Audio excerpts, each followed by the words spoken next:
Derek with the Eliminex. We're doing some termite sub-slab treatment in this patio.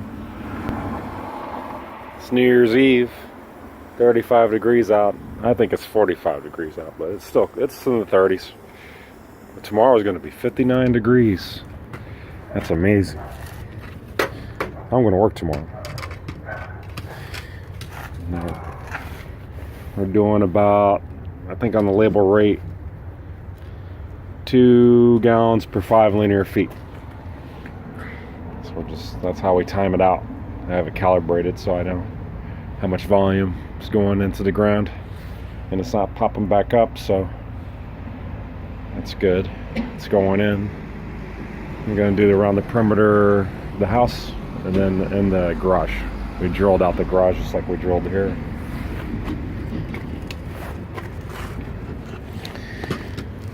All right.